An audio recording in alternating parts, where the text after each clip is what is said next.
কোরআনের বিপক্ষে আছে না নাই? কথা কন না কেন, আছে না নাই? কোন ষড়যন্ত্র কোরআনের দাওয়াত বন্ধ করতে পেরেছে? পারে নাই, আর পারবেও না ভবিষ্যতে। জোরে বলি ইনশাআল্লাহ। আর জোরে কন না কেন ইনশাআল্লাহ।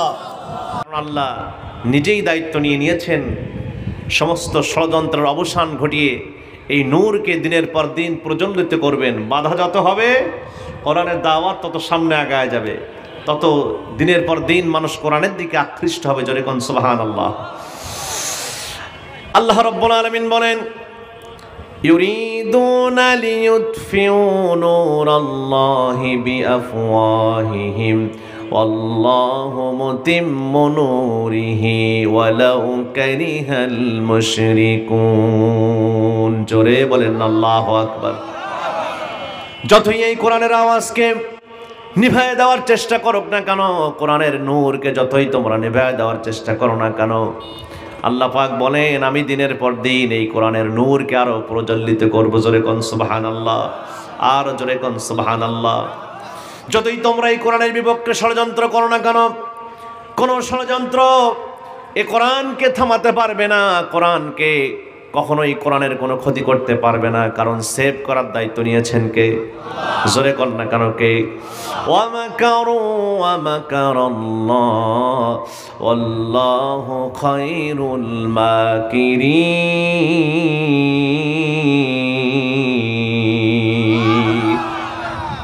আল্লাহ রাব্বুল আলামিন বলেন, তোমরা বান্দা করবে ষড়যন্ত্র, আর আমি আল্লাহ রাব্বুল আলামিন ষড়যন্ত্র করব না, আমি করব তোমাদের বিপক্ষে একটু কৌশল, তাতেই তোমাদের সমস্ত ষড়যন্ত্রের জাল ছিন্ন ভিন্ন হয়ে যাবে। জোরে কোন সুবহানাল্লাহ, আর জোরে কোন না কেন সুবহানাল্লাহ।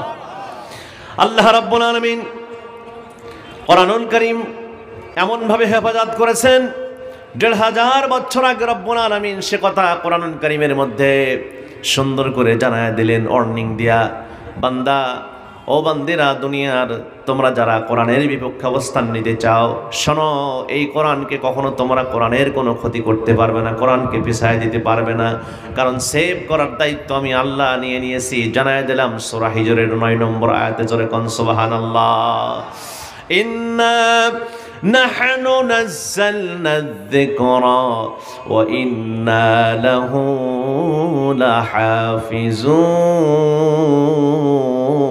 লাহাফিজুন। আর আস্তে কোন আল্লাহু আকবার। কোরআনের এক একটা আয়াত শেষ হওয়ার সঙ্গে সঙ্গে আল্লাহু আকবার ধ্বনি দিতে হবে। বন্ধুরা আমার, এই ধ্বনি যারা বেশি বেশি করে বড় আওয়াজ দিয়ে দিবে, কাল কিয়ামতে হযরত বেলালের সাথে আল্লাহ তাদের ঘাড়খানা উঁচু করে দেবে। জোরে কোন আল্লাহু আকবার, আর জোরে কোন না কেন আল্লাহু আকবার। আর এই দিকের জায়গাগুলো একটু ফিল আপ করে দেন, এই দিকের।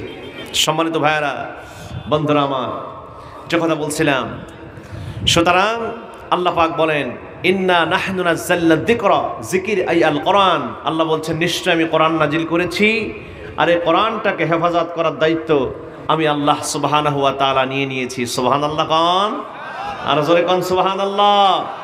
সুতরাং ১৫০০ বছর আগে এই কোরআনকে থামায়া দেওয়ার জন্য চেষ্টা করা হয়েছিল।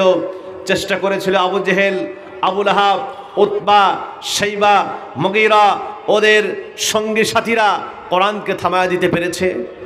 কথা কন না কেন, পেরেছে? পারে নাই।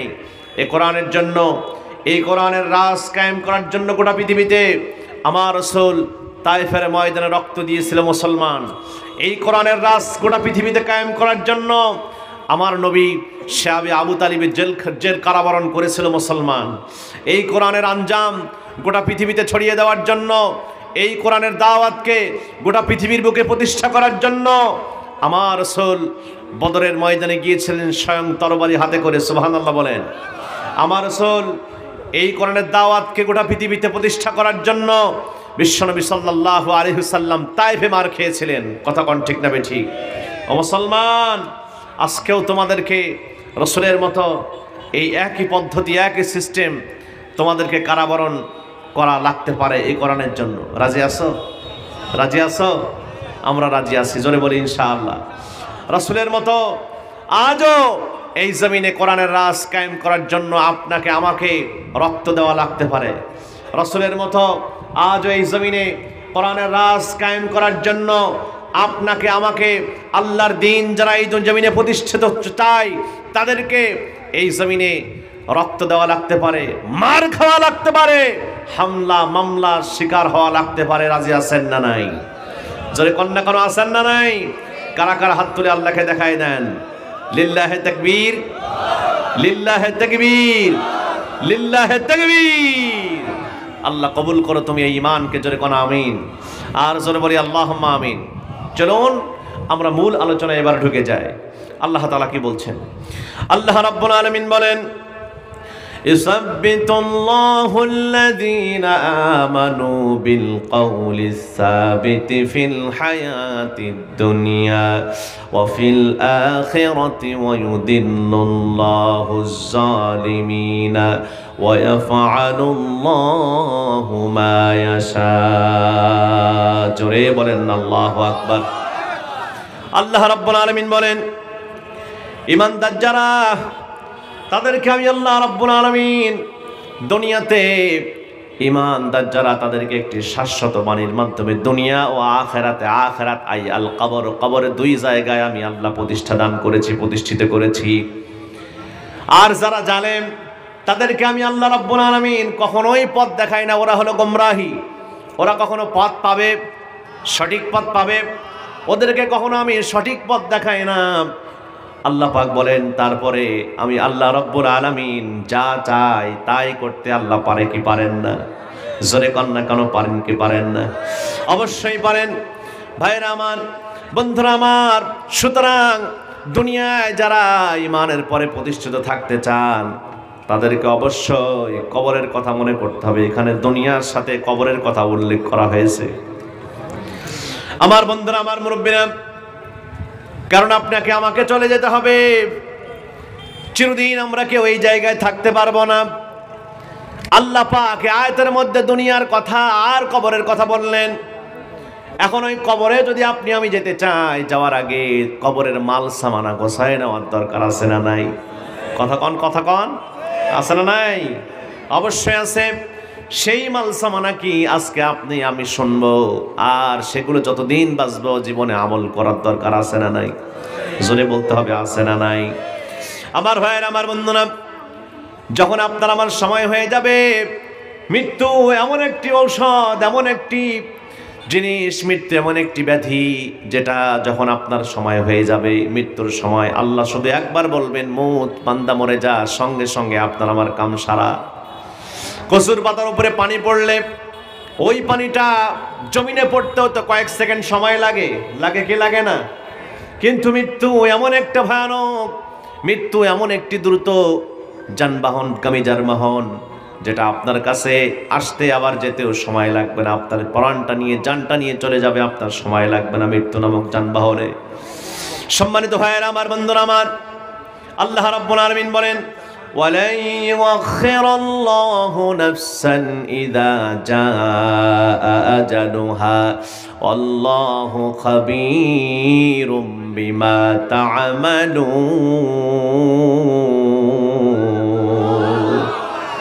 কোরআন তেলাওয়াত শুনতে মধুর লাগে, ভালো লাগে? দিয়ে যাবো মাছ বরাবর মনে করে দিবেন, ঠিক আছে? কারণ অনেক মাথায় চাপ, মাঝখানে যেয়ে মনে করাই দিবেন ইনশাআল্লাহ। সম্মানিত ভাইয়েরা, আল্লাহ রাব্বুল আলামিন বলেন, যারা যখন মৃত্যুর সময় চলে আসবে, আপনার আমার মোটেও আপনাকে আমাকে অবকাশ দেওয়া হবে না, মোটেও দেরি করানো হবে না। যথা সময়ে আপনার আমার জানটা চলে যাবে। লা ইস্তাখিরুনা সাআতাও ওয়া লা ইস্তাকদিমুন। সময় যখন চলে আসবে, এক সেকেন্ড পরেও আপনার মৃত্যু হবে না মৃত্যুর সময়, আবার এক সেকেন্ড আগেও আপনার মৃত্যু হবে না। যথা সময় আপনাকে এখান থেকে আমাকে চলে যেতে হবে। আমার ভাইয়ের, আমার বন্ধুরা, সুতরাং সবসময় সেই কবরকে এখন ভয় রাখতে হবে মনে। কবর বড় ভয়াবহ জায়গা, খুবই মারাত্মক জায়গা, ডেঞ্জারাস প্লেস, খুবই ভয়ানক জায়গা, ভয়ানক স্থান কবর।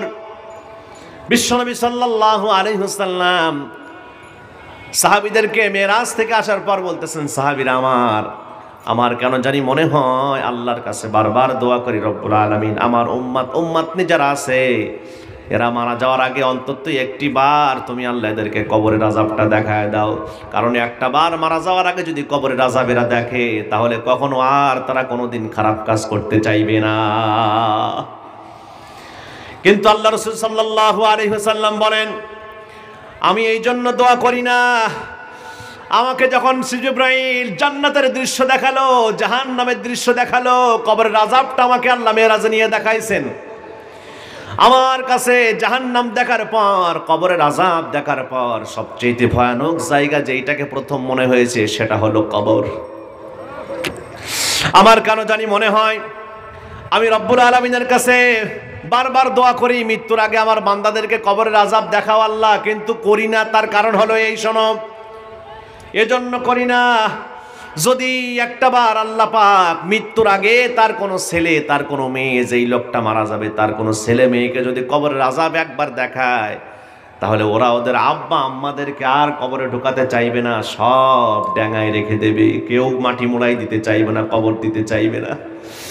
এই জন্য আমি শুধুমাত্র আল্লাহর কাছে দোয়া করি না, নাইলে আমি দোয়া করতাম কবরের আযাব এত বড় ভয়াবহ, কবর এত বড় ভয়ানক জায়গা, কবর এত বড় ডেঞ্জারাস জায়গা, খুবই ডেঞ্জারাস, খুবই মারাত্মক জায়গা, ভয়ানক জায়গা। বিশ্বনবী সাল্লাল্লাহু আলাইহি সাল্লামের আরেকজন সাহাবীর জীবন থেকে যদি একটুখানি সামনে আগায় নেই আপনাদেরকে জানাই, তাহলে বুঝতে পারবেন কবর কত ভয়াবহ জায়গা। আল্লাহর নবী সাহাবী ছিলেন একজন হযরত ওসমান রাদিয়াল্লাহু তাআলা আনহু, নাম শুনছেন? পরিচিত সাহাবী না?